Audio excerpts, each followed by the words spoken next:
ফরজ নামাজের পরে সম্মিলিত মুনাজাত করা যাবে কিনা? ফরজ নামাজের পরে মুনাজাত নিয়ে ডাকাডাকি করা দরকার নাই। মুনাজাত তো আছে, দোয়া তো আছেই। এ দোয়াটা একা হবে না, সবাই মিলে হবে, এটাই তো কথা। একা একা দোয়া তো রাসূল করেছেন, আমরাও করি। সালাম ফিরে বলবেন আস্তাগফিরুল্লাহ আস্তাগফিরুল্লাহ, এটা কি দোয়া নয়? আস্তাগফিরুল্লাহ শব্দের অর্থ কি? বাংলা অর্থ কি? হে আল্লাহ আপনি আমাকে ক্ষমা করেন, এটা কি দোয়া না? তো রাসূল কি দোয়া করেননি? আল্লাহুম্মা আনতাস সালাম ওয়া মিনকাস সালাম তাবারাকতা ইয়া যাল জালালি ওয়াল ইকরাম, এটা কি দোয়া না? দোয়া।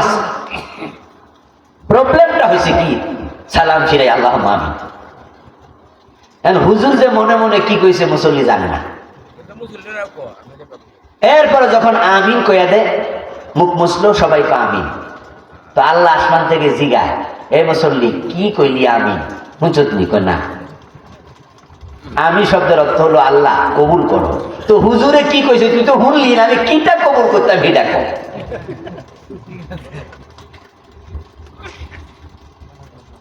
আল্লাহ তাআলা গাফেল অন্তরে দোয়া কবুল করে না, সজাগ অন্তরে দোয়া কবুল করে।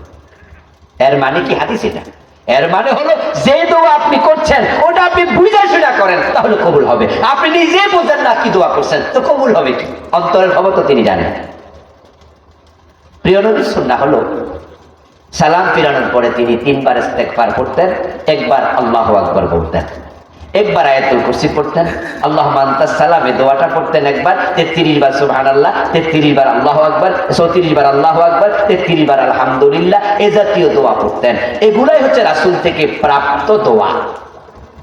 এখন আমাদের দেশে এই সিস্টেমের দোয়াটা বলা চলে এটা সমাজ থেকে হারিয়ে গেছে। আমরা সালাম ফিরে আল্লাহুম্মা আমিন কইয়া এরপর হাত মুছছি, দাঁড়ায় গেছি, সুন্নাহ করা শুরু করছি। প্রিয় নবী যে দোয়াগুলো পড়তেন এই দোয়াগুলো আমরা পড়ছি না, নিশ্চয়ই এটা রাসূলের সুন্নাহর সাথে যায় না।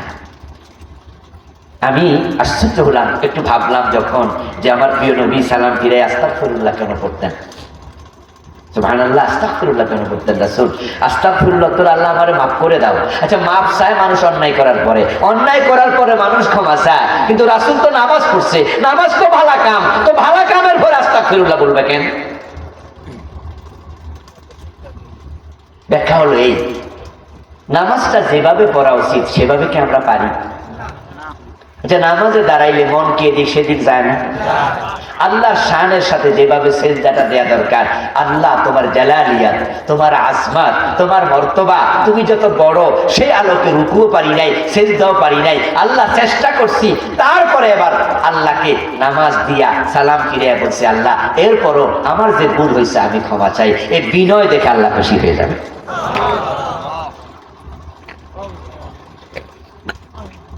আপনি এলাকার চেয়ারম্যান সাহেবের দাওয়াত দিলেন আপনার বাড়িতে, আপনি গরিব মানুষ, এলাকা দিন মজুর করেন, চেয়ারম্যান সাহেব গেল আপনার বাড়িতে দাওয়াতে, দুপুরবেলা আপনি তাকে বসতে দেবেন, আপনার ঘরে দামি কোনো চেয়ার নেই, প্লাস্টিকের চেয়ার দিয়া আপনি বলতেছেন চেয়ারম্যান সাহেব আপনার মতো লোক আমার বাড়িতে আসছেন, এটাতে আমি খুশি, কিন্তু বসতে দেব কই, আমার তো সে চেয়ার নাই, তো আছে প্লাস্টিকের একটা, দয়া করে যদি আপনি বসেন, আপনি যদি মাইন্ড না করেন চেয়ারম্যান সাহেব বসবেন।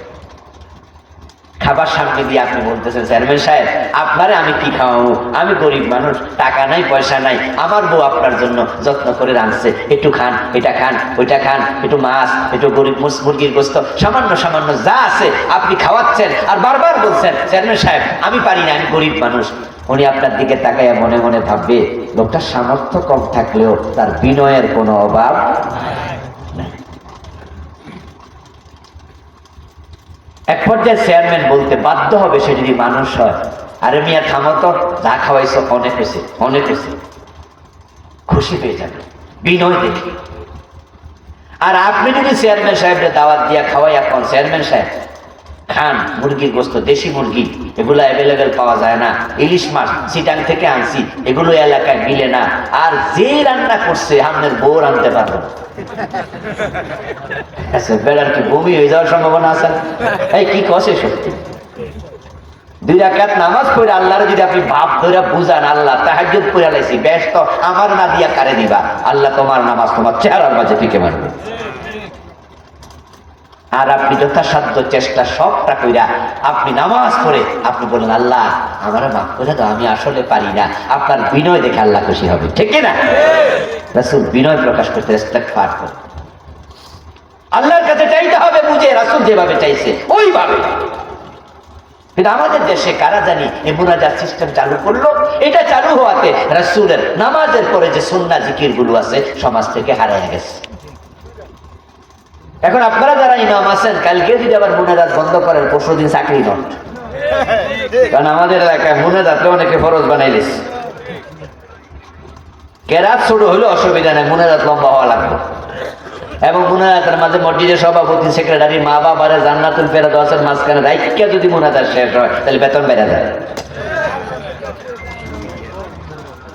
আপনাকে আমি বলছি না যে কালকে আপনি মুনাজাত ছেড়ে দেন, বরং আপনাকে আমি বলছি যে আমরা ইমাম সাহেব মুনাজাত হাত তুলছে তুলুক, কিন্তু আমি সুন্নাহ জিকির গুলো করবো, পরে আমি একা একা দোয়া করবো।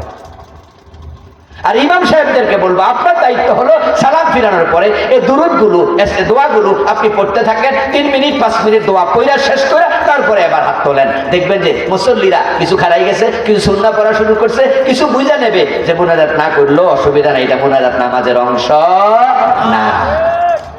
আস্তে আস্তে এটা উঠে যাবে।